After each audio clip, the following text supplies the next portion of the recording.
When The Karate Kid kicked its way into theaters in 1984, it became the ultimate underdog story. But behind the wax-on, wax-off training and that legendary crane kick, there were wild stunts, dangerous accidents, and crazy behind-the-scenes drama. Here are 20 weird and surprising facts about The Karate Kid. Fact 1.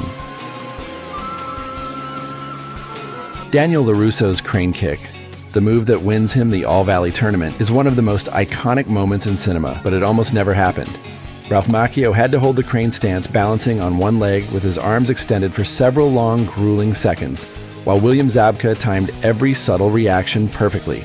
Off camera, it looked more like a circus act than a martial arts maneuver, a delicate balancing feat that left everyone holding their breath. Multiple takes left Macchio's legs shaking violently, which forced the crew to reset dozens of times and readjust cameras, angles, and lighting to capture each attempt without revealing any instability. Director John G. Avildsen filmed from multiple angles and used clever tricks to hide any wobble, creating the seamless illusion of perfect balance.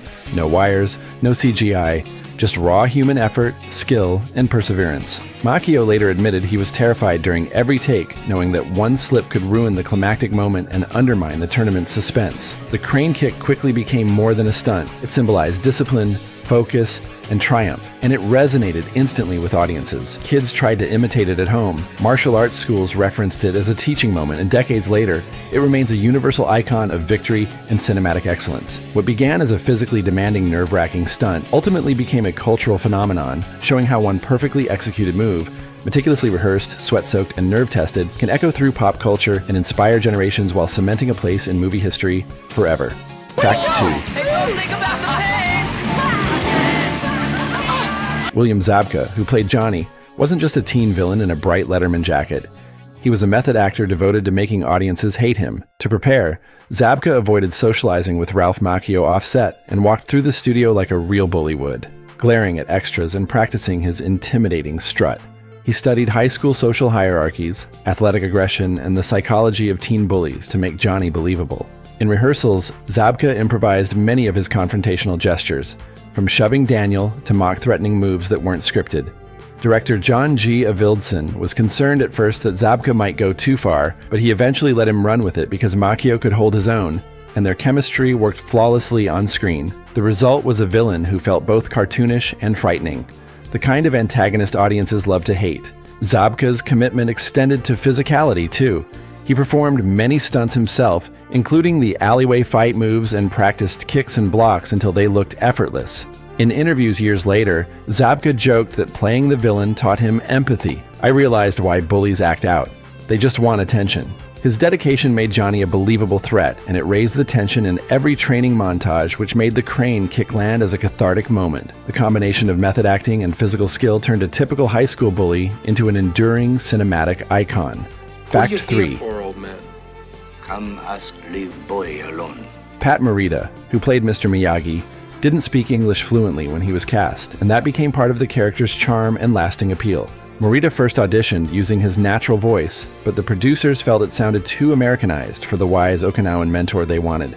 Instead of coaching him into a polished textbook accent, director John G. Avildsen encouraged Morita to improvise phonetically and let his speech pattern evolve naturally through rehearsals and takes. Lines like wax on, wax off, and man who catch fly with chopstick accomplish anything were refined in rehearsal to strike a balance. They needed to sound believable and instructive, yet hold a subtle rhythmic cadence that made them memorable. Morita drew inspiration from his family, upbringing, and immigrant experiences, and blended authentic Okinawan inflections with theatrical timing to create a voice that felt lived in and personal. Some of his most iconic ad-libs, like casually correcting Daniel's form or shouting a spontaneous "hi-ya" during practice, were never in the script, but they stayed because they added authenticity, warmth, and charm. Ralph Macchio later admitted he sometimes didn't fully understand Morita's phrasing on set, but that only heightened their mentorship dynamic and made scenes even more real. Critics and audiences loved the result. Morita's uneven, slightly quirky voice became inseparable from Mr. Miyagi and helped earn him an Academy Award nomination for Best Supporting Actor, proving that authenticity and creative spontaneity can beat polished textbook performances. Fact 4. The infamous alley fight where Daniel defends himself against Johnny and his gang was partially improvised and came dangerously close to going wrong. The scene involved a complex series of punches, blocks, and high kicks in a tight confined space, and Zabka and Macchio had to synchronize every movement perfectly to avoid injury. No stunt doubles were used for the pivotal moves, which meant every kick, jab, and fall required precision and trust. During rehearsals, a miscalculated step nearly sent Macchio crashing into a wall-mounted prop, which forced production assistants to pad corners and supervise each move carefully. Some of the punches Zabka delivered were designed to look accidental, while Macchio's reactions had to be exact to maintain realism and prevent harm. Crew members later described the choreography as tense as a live wire, and said both actors were drenched in sweat under the hot studio lights. The alley itself was a real backlot corridor, which added authenticity, but also unpredictable variables since extras playing thugs occasionally stepped into the frame at the wrong moment. The result feels chaotic and spontaneous on screen, which is why audiences still remember it as the most realistic fight in the film. Years later, Zabka revealed he actually injured his hand during one take, and the director kept the footage because the slight grimace enhanced realism. The scene became a testament to how careful planning and controlled improvisation can produce one of cinema's most visceral teen fight sequences, perfectly capturing tension, danger, and youthful rivalry. Fact 5. On, right hand. Wax off, left hand. One of the film's most iconic training sequences, Mr. Miyagi teaching Daniel karate through everyday household chores, was almost cut entirely during production. Producers initially worried that watching a teenager polish cars, sand floors, and paint fences would bore audiences and slow the pacing. Ralph Macchio pushed for the sequence, arguing it was essential to show Daniel's growing discipline and to build the mentorship dynamic with Mr. Miyagi. The now legendary wax-on, wax-off choreography was developed by Pat Morita with the stunt coordinator and was designed to mimic real martial arts motions while still looking natural with real car wax and circular hand movements. Macchio practiced for hours each day to perfect the rhythm and flow of the motions, so punches, blocks, and defensive moves later in the film would appear seamless. Some car polish wasn't fully wiped off between takes, which created slippery surfaces and caused minor slips and falls that added a layer of difficulty. Yet the risk paid off. The choreography became more than a stunt. It turned into a visual metaphor for patience, focus, and the disciplined growth of skill over time. Today, wax on, wax off has transcended the film and become a universal symbol of training and repetition, proving that even a simple, well-crafted stunt can outlive the movie and inspire generations. Fact 6. This is not Miyagi. The All-Valley Karate Tournament, the movie's climactic setting, feels massive and electrifying on screen, but it was built on a tight budget that forced the crew to be incredibly resourceful. Production designer John B. Aronson had to create the illusion of a packed sports arena without the budget for a real stadium. He used forced perspective, strategically placed extras and layered seating to make the space look bigger and busier. The floor mats, lighting rigs, and spectator stands were built from repurposed gym equipment, which gave the arena a functional, yet convincing look. Cameras were mounted on cranes, dollies, and improvised platforms to create sweeping crowd shots and simulate thousands of cheering spectators. To keep the illusion strong, the team recycled student extras from other productions and rotated them between sections so the audience always looked full from the camera's point of view. Despite the budget constraints, the choreography of lighting, crowd timing, and camera angles made the arena feel alive. Ralph Macchio later said he was shocked when he saw the finished cut. It looked like a real stadium. I didn't realize we'd filmed maybe a third of it. The combination of practical effects, smart design, and energetic performances made the tournament feel high stakes and thrilling. That ingenuity helped create one of the most memorable final fights in teen cinema and made the All-Valley Tournament an enduring icon. Fact 7. Tournament starting. Where'd we get this? Buddha provided. Morita was nominated for Best Supporting Actor at the Oscars, but his path to that recognition was far from guaranteed and was nearly derailed by industry skepticism. Studio executives feared the Academy wouldn't take a martial arts teen film seriously and dismissed it as lightweight or strictly entertainment-focused.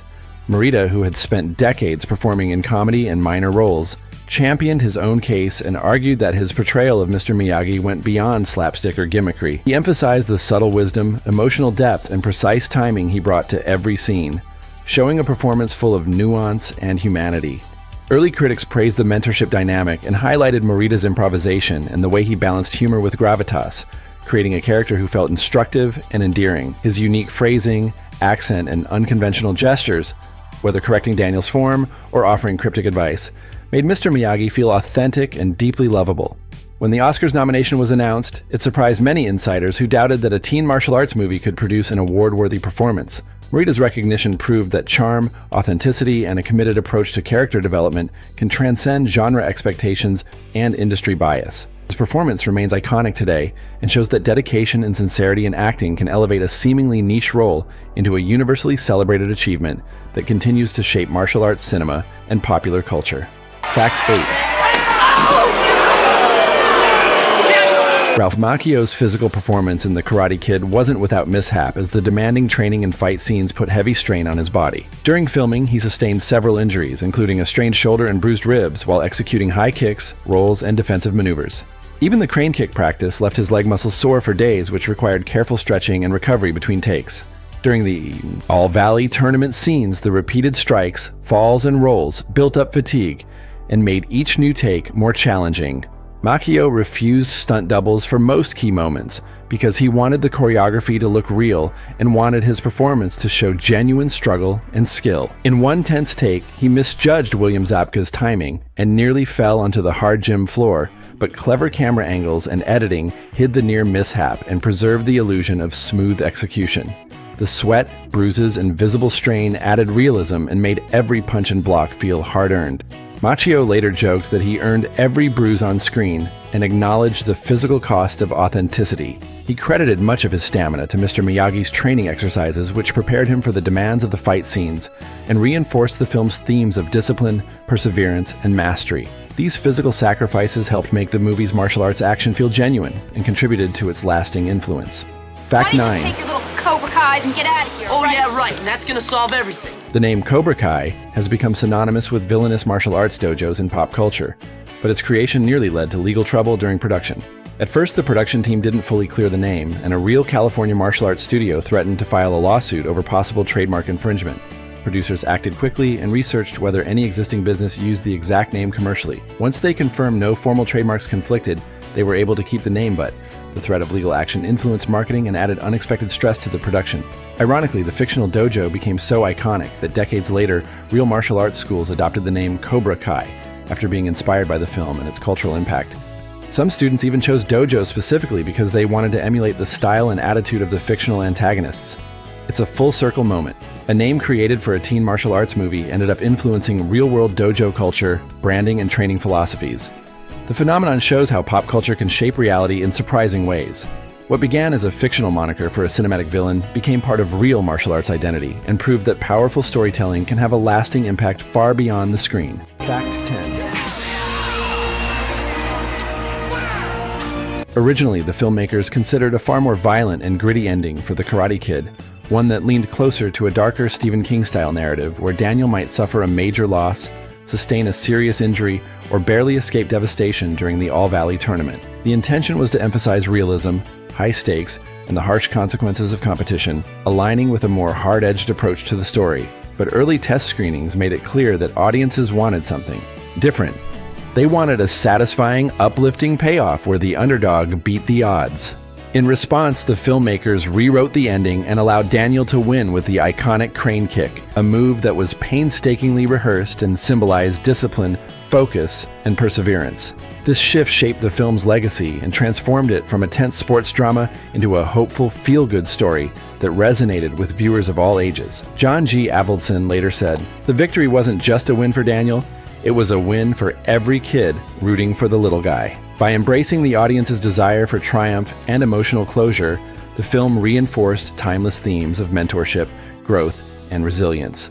The crane kick ending not only defined Daniel's arc, but also cemented The Karate Kid as a defining 1980s underdog tale, ensuring its ongoing appeal in pop culture and its influence on generations of viewers looking for inspiration and empowerment. Fact 11. Show me sand the floor. I can't move my arm, all right?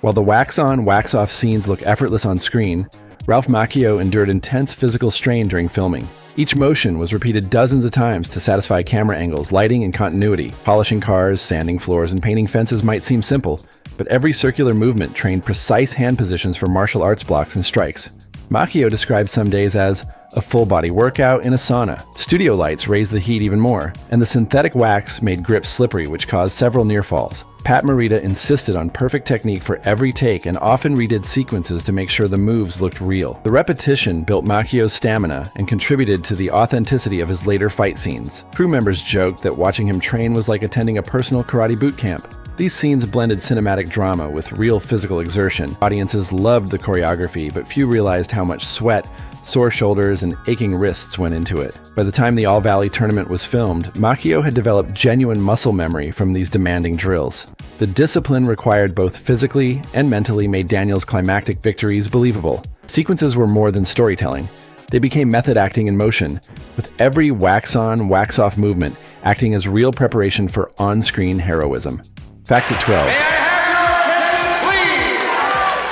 The All-Valley Karate Tournament, the movie's climax, wasn't filmed in a day. It took weeks of planning and production.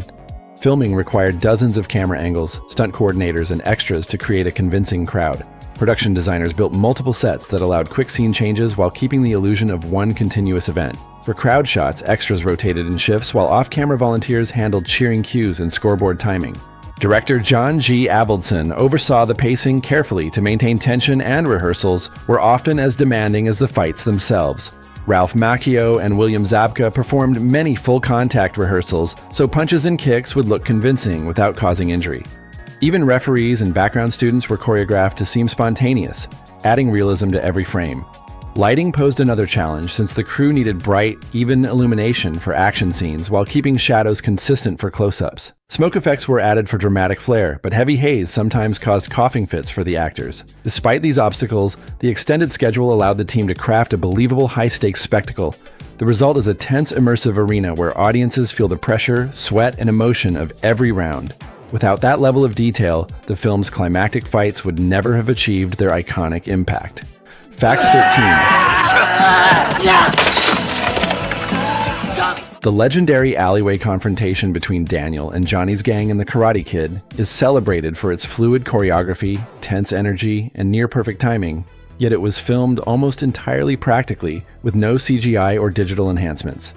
Ralph Macchio and William Zabka performed the majority of punches, blocks, and throws themselves, relying on precision, stamina, and rigorous rehearsal to maintain authenticity. Stunt coordinators set up safety mats, padded corners, and reinforced props, but the confined space of the backlot alley and tight camera angles made timing absolutely critical. Any miscalculation could have caused serious injury. To heighten the illusion of chaos and unpredictability, extras and crew members were instructed to move spontaneously around the fight scene and react naturally to punches, kicks, and shouts. Director John G. Avildsen was constantly on set shouting adjustments between takes to ensure both actors hit their marks while keeping the sequence dynamic and visually compelling. Despite all precautions, Macchio reportedly emerged from these sequences bruised, exhausted, and exhilarated, a reflection of both the physical toll and the dedication required to achieve such realism. The scene's success lies in this careful blend of practical fighting, controlled improvisation, and meticulous attention to timing, creating tension and excitement that feels organic rather than choreographed. Decades later, fans and martial artists alike continue to praise the alley fight as one of the most realistic and memorable teen martial arts sequences in 1980s cinema, a testament to the skill, courage, and commitment of its performers. Fact 14. Unlike many teen films of the 1980s, Ralph Macchio performed nearly all of Daniel's physical stunts in The Karate Kid, a choice that significantly enhanced the authenticity of the character's martial arts journey. From executing high kicks and rolls to jumping onto platforms and performing near misses during intense fight choreography, Macchio insisted on doing the work himself rather than relying on stunt doubles. This dedication was not without risk, as production insurance initially expressed concern over potential injuries given the demanding moves and repeated takes. Nevertheless, Macchio trained extensively with Pat Morita and the film's stunt coordinators, gradually mastering the timing, precision, and endurance required to perform each sequence safely. His insistence on authenticity paid off, adding a tangible sense of effort, tension, and believability to every action scene. During the climactic All-Valley Karate Tournament, viewers can see the sweat, strain, and careful calculation in each move, making the stakes feel immediate and real. Macchio's commitment also reinforced the film's central underdog narrative. Daniel's victories are earned through perseverance, discipline, and sheer determination rather than cinematic shortcuts. By blending athleticism with acting, Macchio elevated the performance beyond what stunt doubles alone could convey, allowing audiences to fully invest in the character's journey. This rare combination of dedication and skill helped cement Daniel LaRusso as an enduring teen icon and contributed to the film's lasting appeal in both martial arts and popular culture. Fact 15. What?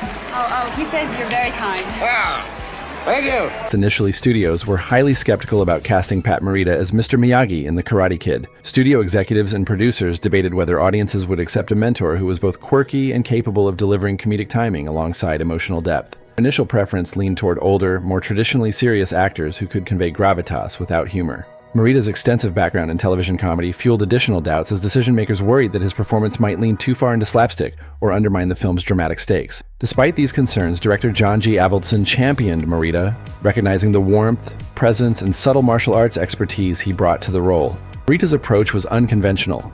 Rather than simply reading lines, he infused them with improvisation, personal nuance, and timing drawn from his life experiences and comedic instincts. Many of the film's most memorable phrases, such as "Man who catch fly with chopstick accomplish anything," were refined in rehearsal and sometimes spontaneously added during filming, enhancing authenticity and charm. Morita's performance blended humor, wisdom, and an approachable mentorship style, giving Daniel's journey an emotional anchor and elevating the film beyond a typical teen action story. By trusting Morita's instincts, Avildsen took a significant risk that paid off, turning Mr. Miyagi into a cultural icon. The casting choice not only validated the director's vision, but also proved that combining levity with depth could resonate powerfully with audiences and make the character enduringly beloved across generations.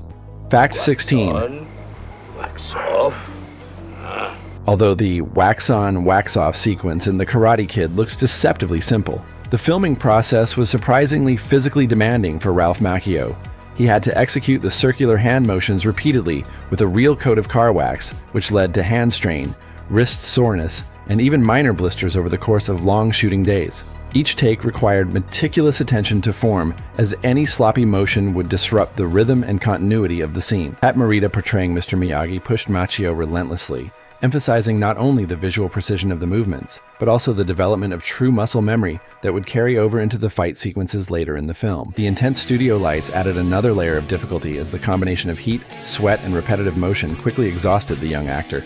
Crew members often had to pause filming to allow Macchio to rest, stretch, and recover, making the shoot longer but ultimately more effective. The repeated takes, attention to practical details, and insistence on realism paid off on screen. The choreography feels natural, believable, and rhythmically compelling. Beyond its technical achievement, the sequence became emblematic of the mentor-student relationship, visually reinforcing the film's themes of discipline, patience, and growth. It remains a quintessential example of how practical effects, human effort, and thoughtful performance can create cinematic imagery that resonates decades later and prove that small, carefully executed gestures can leave a lasting cultural impact. Fact 17. To make Johnny Lawrence a credible and imposing rival in The Karate Kid, actor William Zabka underwent an intensive crash course in karate prior to and during filming. He dedicated hours each day to mastering basic forms, precise kicks, and the fluid timing required to appear naturally skilled on camera without overshadowing Daniel's underdog journey. Zabka's training focused not only on individual movements, but also on understanding how to move in sync with Ralph Macchio, whose own physical performance was demanding and largely unscripted in its execution. Some sequences required multiple takes to achieve the perfect balance of believability, dramatic tension, and cinematic clarity, as even small timing errors could disrupt the flow of a fight or create safety concerns. Zabka worked closely with the stunt coordinators and Morita's guidance to ensure that each kick, punch, and block looked authentic while still prioritizing actor safety. His dedication transformed what could have been a generic teen antagonist into a layered, physically convincing character whose threat level felt genuine. The rehearsals and repeated practice allowed Zabka to internalize his role as a disciplined, competitive, and intimidating martial artist, making every confrontation on screen feel tense, dynamic, and alive. This commitment to realism elevated his performance, reinforcing the stakes of Daniel's journey and contributing significantly to the enduring legacy of the film's fight choreography, which remains celebrated by martial artists and audiences alike. Fact 18. California, here we come. Oh, come on, Dan. Although The Karate Kid is set in Los Angeles, the majority of the movie was filmed on California backlots and soundstages rather than on location throughout the city.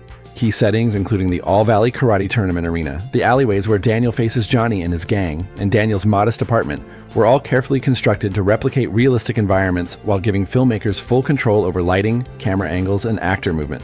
Production designers relied on a combination of practical design techniques such as forced perspective, crowd rotation, and miniature set elements to create the illusion of expansive, bustling spaces, without actually filling them with thousands of extras or building enormous physical structures. Exterior location shots were selectively blended with studio interiors to maintain visual continuity and realism. allowing audiences to feel fully immersed in the story while the crew controlled every variable for safety and cinematic effect. Even small details like the placement of props, signs, and background activity were meticulously planned to maintain the illusion of a lived-in Los Angeles neighborhood or a packed tournament venue. This clever use of limited space and visual trickery allowed the film to look far bigger and more authentic than its modest production budget might suggest. The attention to set design combined with strategic cinematography and careful crowd management contributed significantly to the immersive, believable world of the film, allowing viewers to become fully invested in Daniel's underdog journey. Fact 19. You're the best friend I ever had. Over the months of intense filming for The Karate Kid, Ralph Macchio and Pat Morita developed a profound father-son bond that closely mirrored the relationship they portrayed on screen. Their connection went far beyond the standard actor-director dynamic, extending into personal mentorship and friendship that shaped both Macchio's performance and his understanding of character work. Off-camera, Morita offered guidance on life, shared lessons about discipline, patience, and focus, and provided hands-on coaching and karate techniques, ensuring that Macchio not only looked convincing in his physical movements, but also internalized the philosophy behind each gesture. Morita also devoted time to coaching Macchio on emotional scenes, giving detailed advice on timing, line delivery, pauses, and subtle facial and body gestures that would make interactions feel genuine.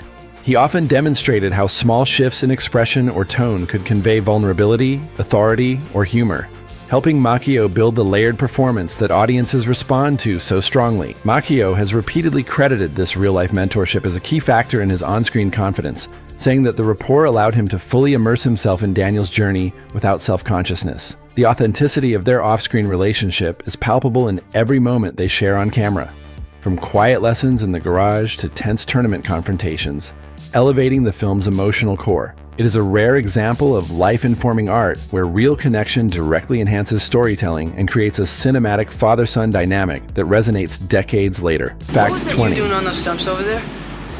All crane technique. The crane kick's cultural impact stretches far beyond the original film, transforming a single cinematic movie into a lasting symbol recognized around the world. Over the decades, the kick has been referenced in countless TV shows, parodied in animated series, and recreated in commercials that tap into its iconic status. Video games have paid homage to the move, letting players emulate Daniel LaRusso's decisive moment while social media clips continually celebrate its precision and timing. Martial arts schools across the globe still teach the principles behind the wax-on, wax-off training, emphasizing muscle memory, focus, and discipline as foundational skills for students of all ages. Beyond martial arts, the crane kick has influenced athletes, performers, and enthusiasts who cite Daniel's journey as motivational, showing how persistence, dedication, and belief in oneself can lead to triumph. It has become a shorthand in pop culture for the underdog overcoming seemingly insurmountable odds through skill, patience, and preparation. Remarkably, a single climactic stunt requiring balance, timing, and courage has resonated for generations, showing how cinema can embed enduring lessons and inspiration. The crane kick is not just a fight-ending maneuver. It has evolved into a universal symbol of perseverance and focus, reflecting the broader themes of mentorship, personal growth, and triumph that define The Karate Kid. Its continued presence in media, education, and fan culture underscores the film's lasting influence on martial arts, teen storytelling, and global pop culture. And there you have it, 20 weird and surprising facts about The Karate Kid, the movie that taught us discipline, respect, and how to defend ourselves. From broken noses to secret rebellions, this classic had more drama behind the scenes than on screen. If you love these facts, hit like, subscribe, and tell us which movie you want us to cover next.